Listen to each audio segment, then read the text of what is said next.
Irmãos, eu tenho certeza que não foi por acaso, mas nos últimos meses, pelo menos 2 mensagens que eu preguei aqui tiveram como protagonista o profeta Eliseu.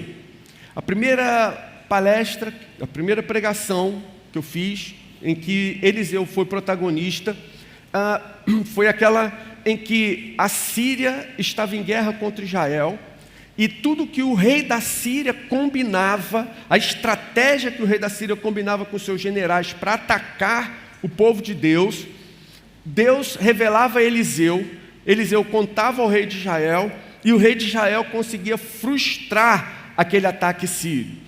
E esses dias eu tenho orado nesse sentido, para que Deus opere de uma maneira sobrenatural ali na Ucrânia, e eu fiquei encantado quando eu li essa manhã essa notícia que eu acabei falando na oração, que vários tanques, uma quantidade grande de tanques russos, pararam, enguiçaram no meio da estrada por falta de combustível, e que os soldados russos que estão invadindo a Ucrânia estão passando uma necessidade terrível, que eles não estão recebendo comida lá na frente. Então, uma falha de logística imensa. Mas voltando ao texto de Eliseu, então o rei reunia os seus generais, combinava uma estratégia, e essa estratégia era frustrada, porque Deus revelava ao profeta, que revelava ao rei de Israel, que conseguia reagir e conseguia impedir o ataque da Síria. Isso se repetiu, e o rei começou a desconfiar que havia algum espião no meio daqueles generais, até que alguém lhe disse: não, senhor, o profeta que há em Israel é que tem a revelação pelo seu Deus e fala para o rei de Israel, e o rei de Israel então reage. O rei da Síria fez o que a maioria dos soberanos, ditadores e tiranos costumam fazer: envia um exército para pegar esse profeta. Ele não sabia com quem ele estava lidando. A verdade é que boa parte desse exército da Síria chegou à cidade de Eliseu e a cercou. Na manhã do dia seguinte, quando o ajudante de Eliseu desperta, ele vê a cidade completamente cercada pelos sírios, e tudo que ele vê é aquele monte de guerreiro, aquele monte de soldado, com seus carros, com seus equipamentos bélicos, e ele entra em pânico. Ele fala: meu Deus, estamos completamente perdidos. Um exército muito mais poderoso, um exército imensamente poderoso, veio para nos levar. Nesse momento, Eliseu acalma o jovem e fala para ele: você ainda não viu toda a situação. Aí faz uma oração e pede: Senhor, abre os olhos dele para que ele possa ver. E quando o servo de Eliseu consegue ver a realidade, o que ele vê? Ele vê uma quantidade de anjos, de guerreiros celestiais, com carros de fogo, cercando eles e protegendo eles daquele ínfimo exército sírio. Percebe como a coisa muda? Num determinado momento, ele está vendo aquele exército gigantesco, poderoso, mas quando o exército de Deus se manifesta, a gente fica compadecido até daquele exército humano, daquele exército sírio, da pequenez e da pobreza daqueles soldados. Não tenham dúvidas, o exército de Deus era incomparavelmente maior e mais poderoso. Essa foi a primeira mensagem. A realidade espiritual é muito mais poderosa do que o que os nossos olhos são capazes de ver e as nossas mãos são capazes de tocar. Existe uma realidade espiritual que age nesse mundo e que governa as nossas vidas. E aí, quem nós temos ao nosso lado? É o nosso Deus, o Senhor dos exércitos, o Todo-Poderoso de Israel. É Ele quem nos guarda, é Ele quem nos protege, é Ele quem nos mantém. Essa foi uma mensagem. A outra mensagem foi quando, já no final da vida de Eliseu, ele está para partir, e esse rei que recebia os recados de Deus através de Eliseu, começa a se sentir inseguro. Como vai ser a minha vida, como vai ser a vida do povo de Israel, depois que o profeta, que avisa tudo que vai acontecer e dá uma direção de Deus, dá a direção de Deus direta para mim, como será? O que vai acontecer depois disso? Eliseu está a poucas horas de morrer, o rei o visita, pede ajuda do profeta. O profeta então lhe diz: olha, pegue um arco, pegue flechas e atire na direção do leste. O próprio profeta ajudou o rei a atirar uma flecha na direção do leste. Aí o profeta diz o seguinte: essa flecha é a flecha da vitória do Senhor, e atirou aquela flecha. Depois disso o profeta lhe diz: agora pegue outras flechas e atire contra o chão. E o rei pegou 3 flechas, atirou contra o chão e parou. Eliseu ficou extremamente irritado, muito aborrecido, e disse: por que você parou de atirar essas flechas? Você atirou 3 flechas e parou.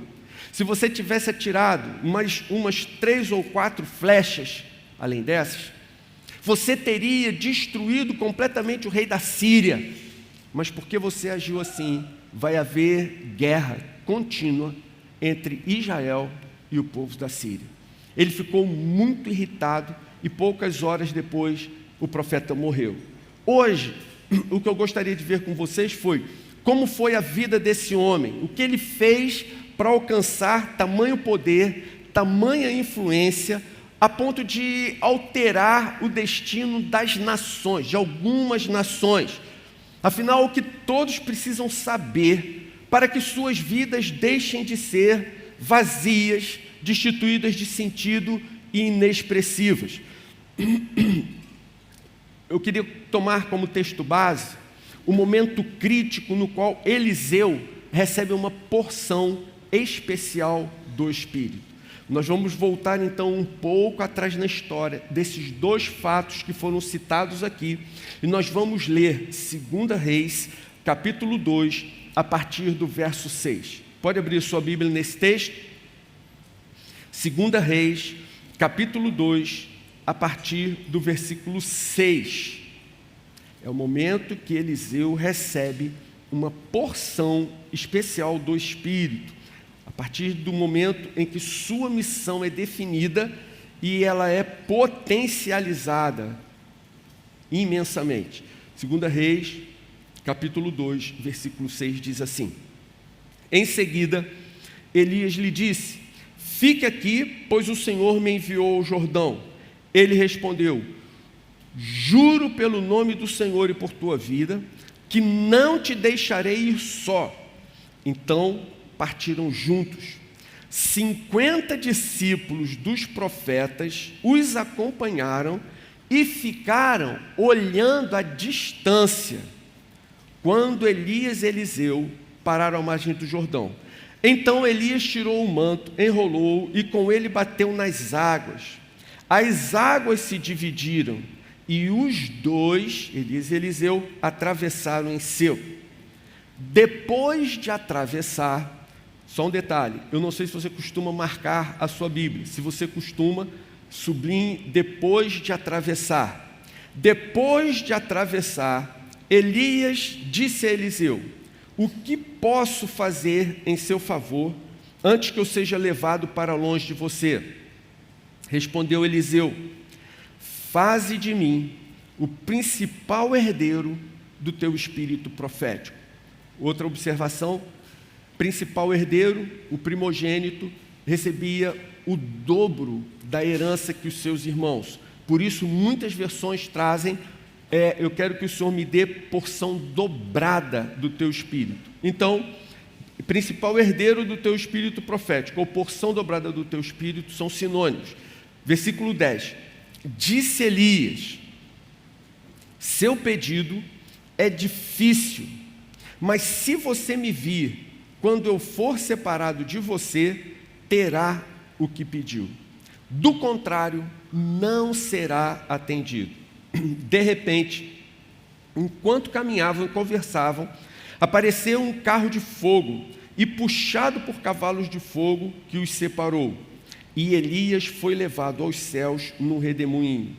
Quando viu isso, Eliseu gritou: meu pai, tu eras como os carros de guerra e os cavaleiros de Israel. E quando já não podia mais vê-lo, Eliseu pegou as próprias vestes e as rasgou ao meio. Depois pegou o manto de Elias que tinha caído e voltou para a margem do Jordão. Então bateu nas águas do rio com o manto e perguntou: onde está agora o Senhor, o Deus de Elias? Tendo batido nas águas, elas se dividiram e ele passou. Ou seja, ele recebeu o que havia pedido. Porção dobrada do Espírito estava agora sobre a vida de Eliseu. Então, irmãos, qual a explicação desse texto e qual a importância, como aplicaremos ele a nós? O tempo do profeta Elias se aproximava do fim. Outro profeta precisaria se levantar em Israel. Eliseu e todos os outros profetas sabiam disso, do tempo de Elias, sabiam disso, que a sua sucessão estava próxima. O que diferenciou Eliseu dos outros? E por que Eliseu acabou sendo escolhido para suceder Elias?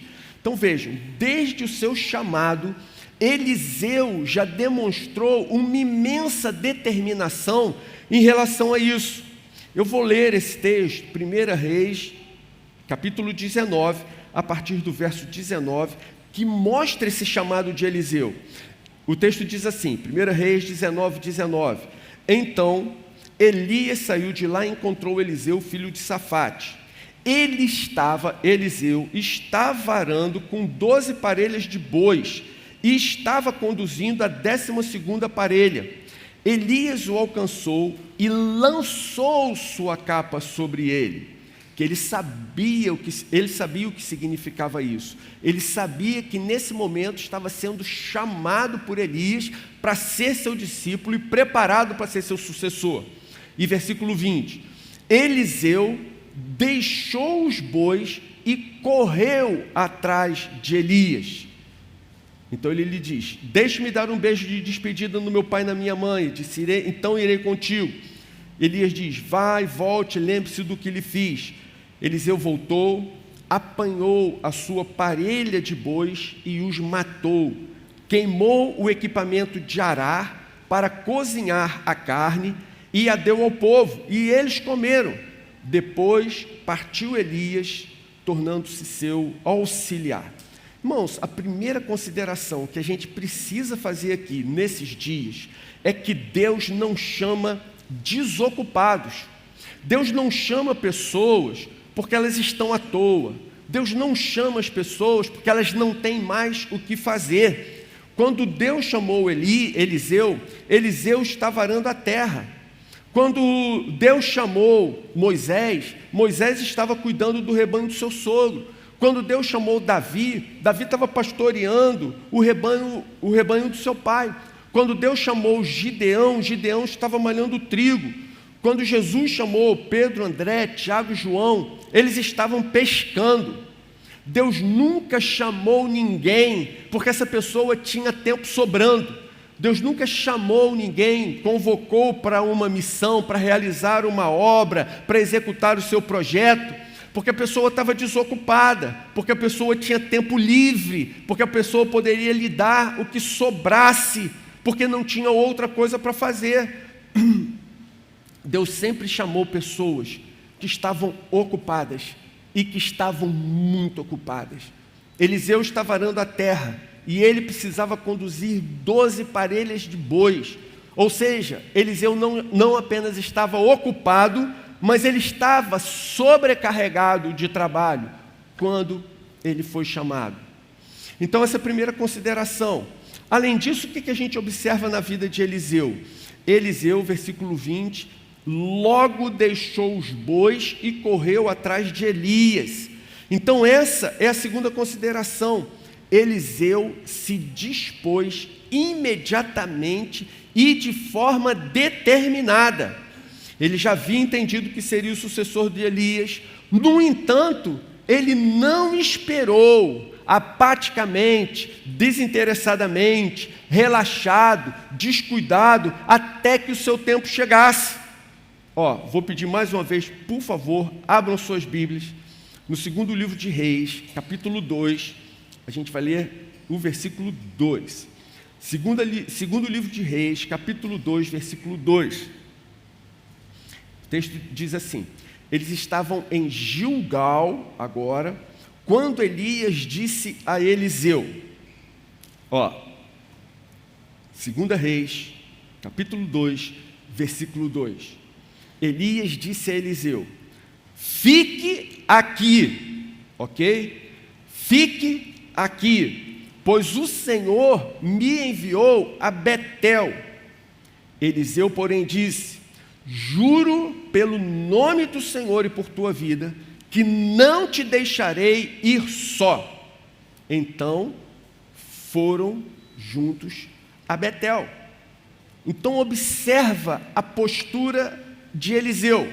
Elias lhe diz: fique aqui, pois o Senhor me enviou a Betel. Qual foi a reação de Eliseu? Eliseu disse: de forma alguma. Eu juro pelo nome do Senhor, eu juro pela sua própria vida, que não deixarei você ir só. Em Betel havia vários outros discípulos dos profetas. Eles conheciam Elias, eles sabiam quem Elias era, e sabiam que o seu tempo estava chegando ao fim, sabiam até que ele seria arrebatado. Mas apesar disso, esses outros profetas, era uma quantidade imensa deles, não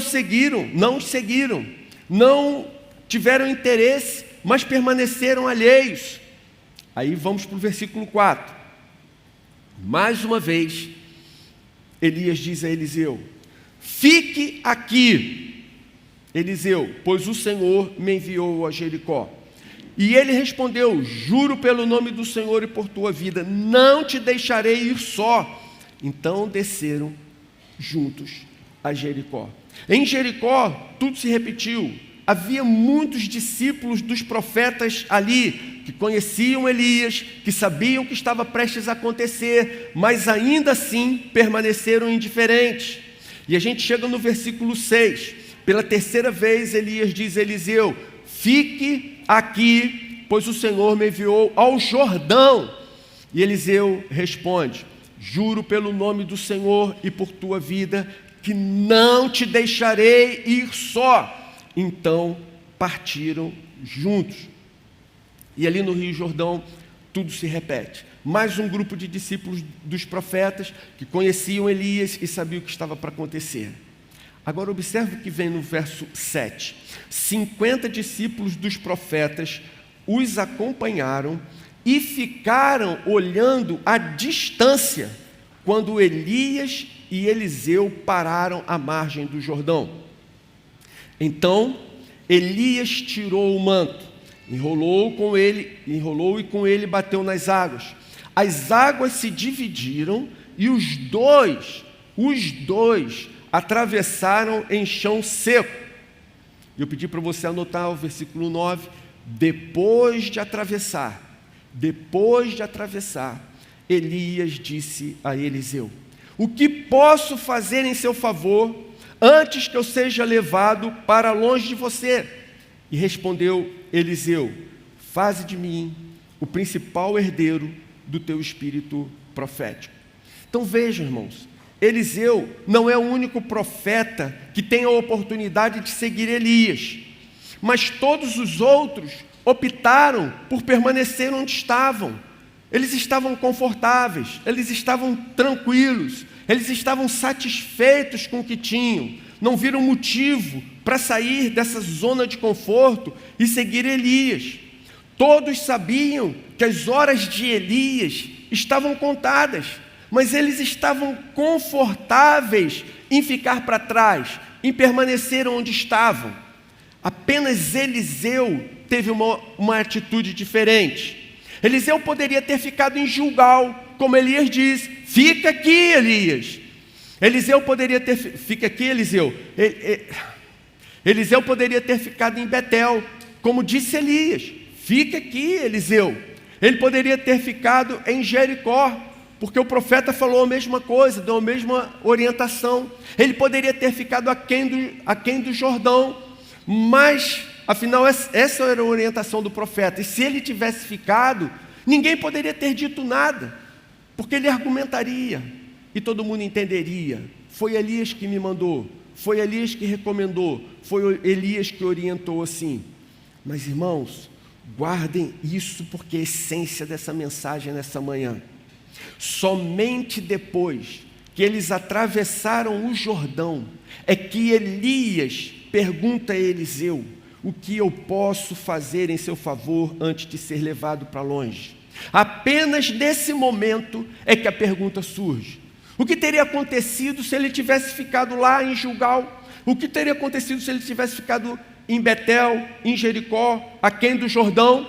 Somente depois que ele insistiu e perseverou em acompanhar Elias, ir com Elias, independente do custo que isso lhe trazia, independente dele ter lá no início tomado a decisão, ter precisado matar os seus bois, quebrado os seus instrumentos de trabalho e seguido Elias, somente depois que eles atravessaram o Jordão, contra todas as adversidades, contra todas as dificuldades, é que Elias pergunta a Eliseu: o que eu posso fazer em seu favor antes de ser levado para longe? E olha isso, irmãos, só depois do Jordão, de atravessar o Jordão, é que Elias lhe pergunta. E o que acontece nesse momento? Eliseu estava lá para responder: Senhor, eu quero porção dobrada do teu Espírito. O que a gente vê? Gente, se nós queremos a unção de Elias, se nós queremos intimidade com Deus, se nós queremos experimentar coisas novas e grandiosas da parte de Deus, irmãos, nós precisamos andar nesse caminho. Se nós queremos a unção de Elias, nós precisamos andar nos passos de Elias, até que ele seja arrebatado e não haja mais passos a serem seguidos. Se nós queremos a unção do nosso Deus, se nós queremos a unção de Jesus, nós precisamos segui-los até o dia em que não haja mais passos para seguirmos. Todas as vezes, tantas vezes, nós queremos ser levados por uma carruagem de fogo, mas queremos que isso aconteça em Gilgal, em Betel, em Jericó ou aquém do Jordão. Se nós desejamos realmente coisas grandiosas de Deus, nós precisamos seguir os passos do Senhor até o último instante. Quando chamado, vem a terceira consideração. Eliseu assumiu que a sua decisão era irrevogável. Veja o que o texto diz. Versículo 21 diz: Eliseu apanhou a sua parelha de bois e os matou. Queimou o equipamento de arar para cozinhar a carne e a deu ao povo, e eles comeram. Depois partiu com Elias, tornando-se seu auxiliar.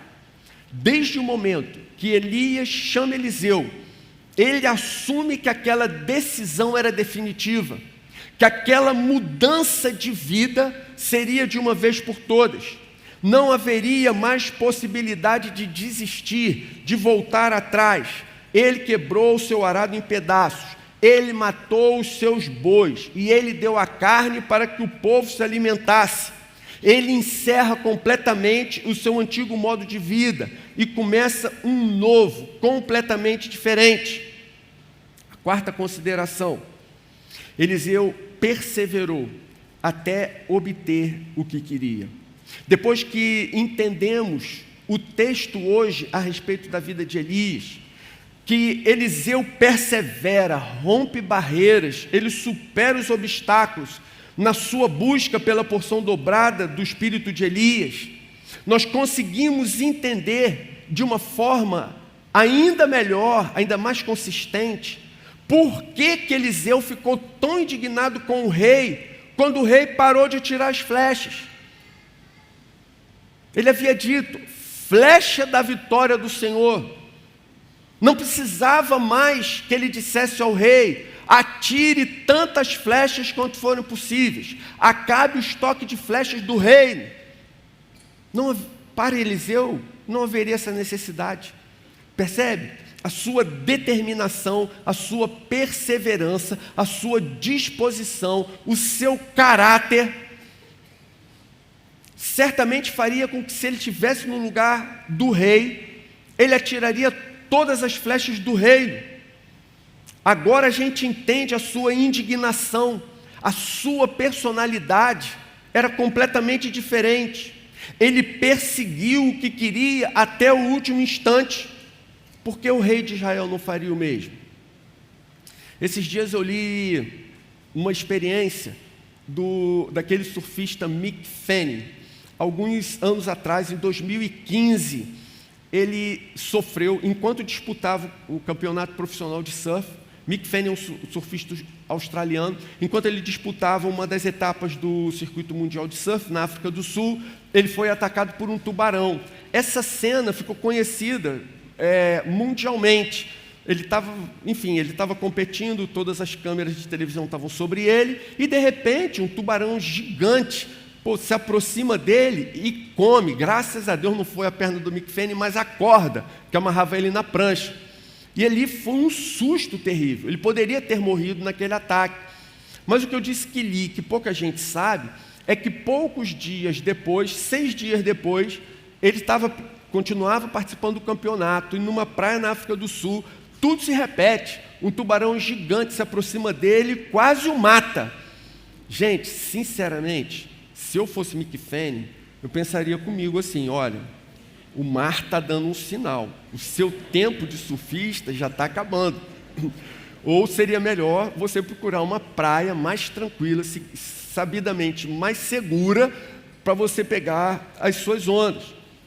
Mas, irmãos, Mick Fanning teve exatamente a atitude que diferencia as pessoas que alcançam o extraordinário das pessoas comuns.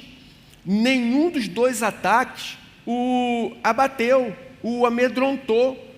Na verdade, o desejo de Mick Fanning de competir, de chegar lá, de triunfar, era maior do que o seu medo dos tubarões.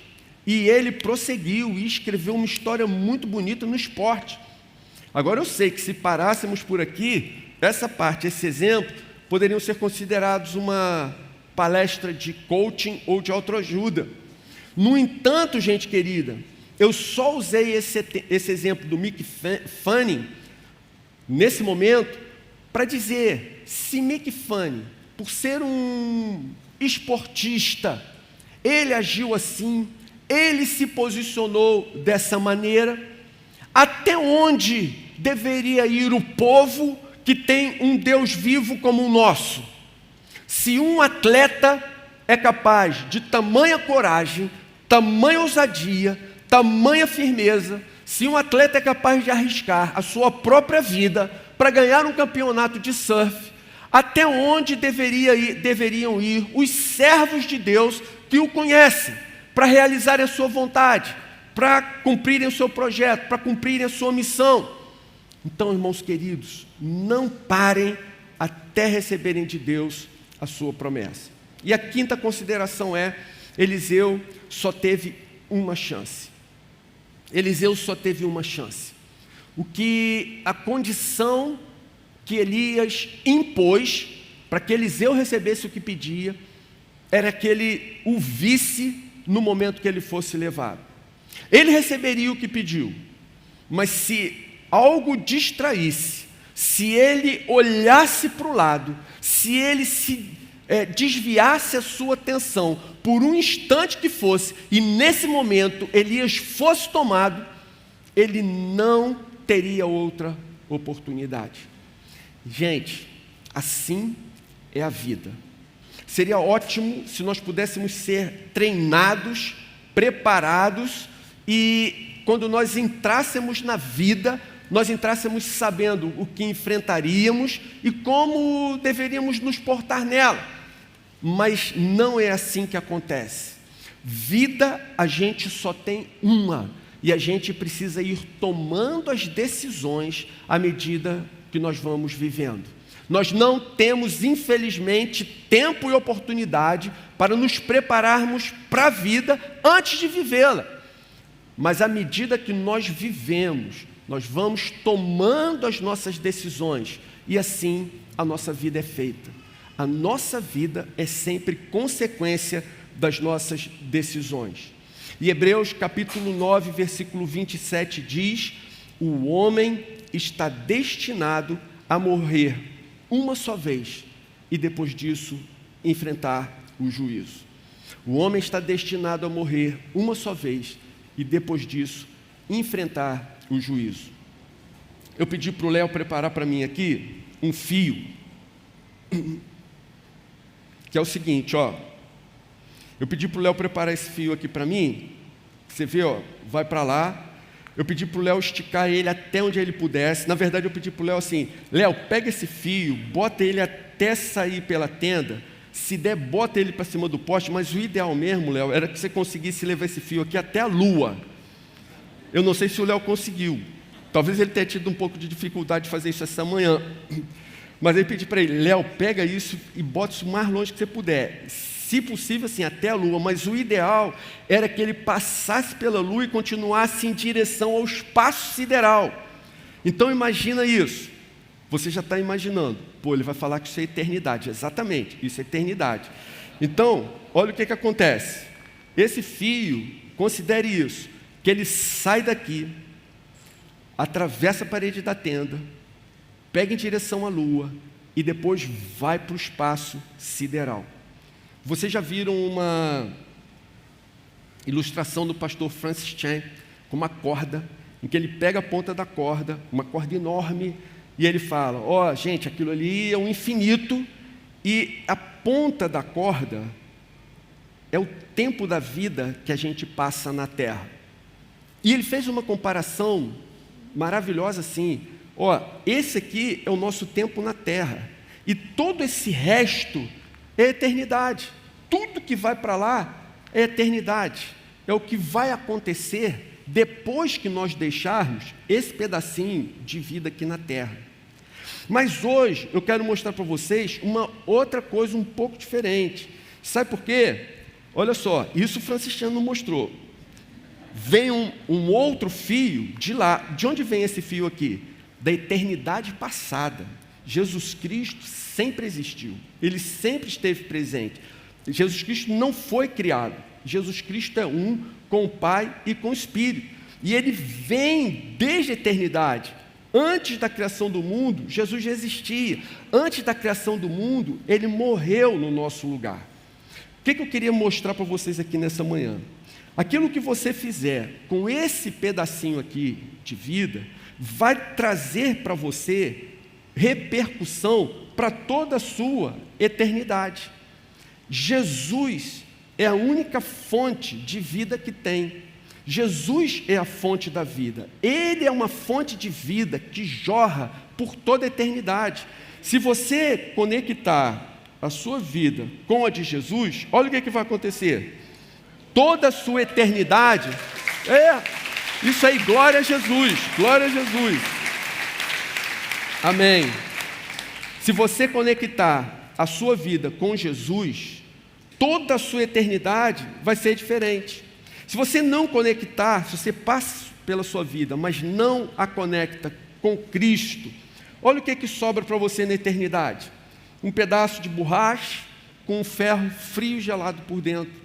Mas se você se conecta com Jesus, a sua eternidade, ela vai brilhar para todo sempre. Você vai começar a viver uma vida plena, a vida eterna, já aqui nesses dias. Perceba isso, o que você fizer com esse pontinho da sua vida aqui, vai repercutir para todo sempre. Você não pode deixar essa vida sem conectá-la com Jesus. Isso vai fazer toda a diferença. Então, gente querida, veja, se Eliseu visse Elias sendo levado, ele receberia o que queria. Caso contrário, isso não lhe seria concedido. Desde então, desde que Eliseu soube disso, ele nunca mais tirou os olhos de Elias, nunca mais deixou de ver Elias, de buscar Elias, de observar, de estar atento a Elias, até que a hora chegou. E quando a hora chegou, ele estava preparado. Ele estava do lado de Elias, olhando para Elias, e viu o momento em que tudo aconteceu. Gente, olhe para Jesus. Não tire os olhos de Jesus até que a sua hora chegue. 3 aplicações rápidas e a gente conclui. Não pare. Primeira aplicação, não pare até se deparar com a sua própria carruagem de fogo. Certa vez, eu disse aqui na igreja, na verdade, acho que eu já disse isso algumas vezes. Gente, eu não quero apenas ficar falando dos avivamentos passados. Eu não quero apenas ficar falando dos grandes feitos e das grandes obras de Deus no passado. Eu não quero mais apenas ficar citando os grandes heróis da fé, a sua ousadia e as suas realizações. Irmãos, o que eu quero, o que meu coração anseia, é que a gente viva um avivamento nesses dias. O que eu quero é que os nossos olhos possam ver diante de nós, nos dias atuais, as grandes e novas obras de Deus. Que os nossos olhos possam contemplar os grandes feitos de Deus no século 21, no ano de 2022. Eu não quero mais apenas ficar citando os heróis da fé como se isso tivesse sido alguma coisa do passado, ou como se essas pessoas tivessem sido efetivamente pessoas muito especiais, diferenciadas, com um padrão de vida que nós jamais alcançaremos. Eu quero que a gente vá, eu quero ir e que a gente vá junto para além dos nossos limites, para nós agirmos como esses grandes heróis da fé. Pense comigo, se Deus estava disposto a dar uma porção dobrada do Espírito a Eliseu, por que Ele não estaria disposto para dar porção dobrada do Espírito para nós hoje? Nós não podemos admitir que Deus hoje é menos do que Ele foi nos dias de Elias.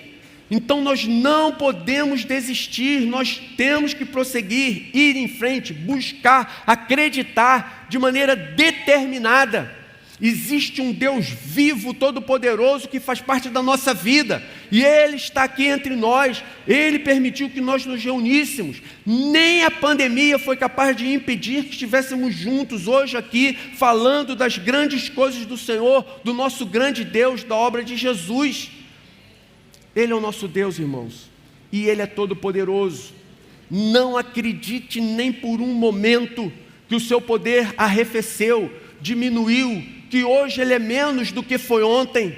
Nosso Deus é imutável, e eu não tenho dúvidas de que, por outro lado, quando Deus achar um servo disposto de sair do seu Gilgal, contra todas as dificuldades, ir para Betel, passar por Jericó e atravessar o seu Jordão, Deus vai lhe conceder a porção dobrada do seu espírito. Eu ouso dizer que todos aqueles que se dispuserem a percorrer a distância que for preciso e superar os desafios que forem necessários, buscando o Espírito de Deus, em algum lugar do futuro, você vai encontrar a sua carruagem de fogo. Você vai encontrá-la, é real, é possível, faz parte do reino espiritual e está ao nosso alcance. Segundo ponto, não espere ter tempo sobrando para cumprir a sua missão. Pô, irmão, minha irmã, não espere ter tempo sobrando para servir a Deus, para encontrar o seu ministério, para entender o que Deus quer de você. Não espere mais. Todo o tempo que você dedica ao reino vai ser... Todo o tempo que você dedica ao reino trará frutos para a eternidade, e você não se arrependerá jamais de ter feito algo assim. Na eternidade nós vamos nos arrepender, sim, do tempo que não lhe dedicamos. Nós vamos nos arrepender de não termos nos consagrado ainda mais, termos orado, termos buscado, termos servido ainda mais o Senhor. Nunca chegará o tempo, nunca chegará a hora em que você vai achar que já tem tempo suficiente. O tempo cada vez vai ser mais escasso. Cada vez teremos mais coisas a fazer. No futuro você não terá mais tempo do que nos dias de hoje. E vou lhe dizer, não espere para você dedicar tempo de qualidade ao Senhor. Deus não aceitará jamais a sobra, o resto, o bagaço. Nunca esqueça que os grandes homens de Deus, os que foram usados pelo Senhor de forma destacada, que foram chamados e receberam missões importantes, todos eles estavam ocupados, e muito ocupados, quando foram chamados. Não espere mais nada, até você se posicionar firme ao lado de Jesus. E terceira e última aplicação, decida-se de uma vez por todas. Defina sua posição ao lado de Jesus de uma vez por todas. A ideia é, saia do banco, vá para o jogo. Nesse jogo da vida nós só temos uma chance e não podemos errar. Nossas escolhas trarão consequências eternas para nós. Conecte-se de uma vez por todas com Jesus. Amém? Vamos orar? Senhor, aplica a Tua palavra em nós. Senhor, que o profeta Eliseu seja um modelo para o nosso coração, mas não apenas como algo perfeito demais para imitarmos, algo grandioso demais para buscarmos. Senhor, nós entendemos que se aconteceu com Eliseu, pode acontecer com a gente. O Deus de Elias, o Deus de Eliseu, o Deus de Abraão, de Isaac, o Deus de Jacó, é o nosso Deus. E nós não aceitamos de maneira nenhuma a ideia de que o poder do Senhor hoje foi diminuído, de que o Senhor está alheio ao que acontece nos nossos dias, de que o Senhor se afastou de nós. Senhor, nós não admitimos esse tipo de pensamento. E o que nós queremos pedir aqui ao Senhor agora é: Senhor, dá-nos porção dobrada do Espírito de Elias, dá-nos uma porção muito especial do Teu Espírito nesses dias. Existe algo poderoso, precioso, uma mensagem que transforma as vidas, existe uma mensagem que cura, existe uma mensagem que é capaz de fazer todas as coisas diferentes, existe uma mensagem que é capaz de mudar a realidade da nossa cidade e a realidade do nosso país, e essa mensagem todos precisam saber. Então, Senhor, usa a gente, Senhor, usa a gente para essa missão, usa a gente para esse projeto, Senhor. Mantenha as Tuas mãos sobre nós e aplica a Tua palavra em nossas vidas. Nós pedimos assim e agradecemos de todo o nosso coração, em nome de Jesus. Amém. Amém. Pastorzão.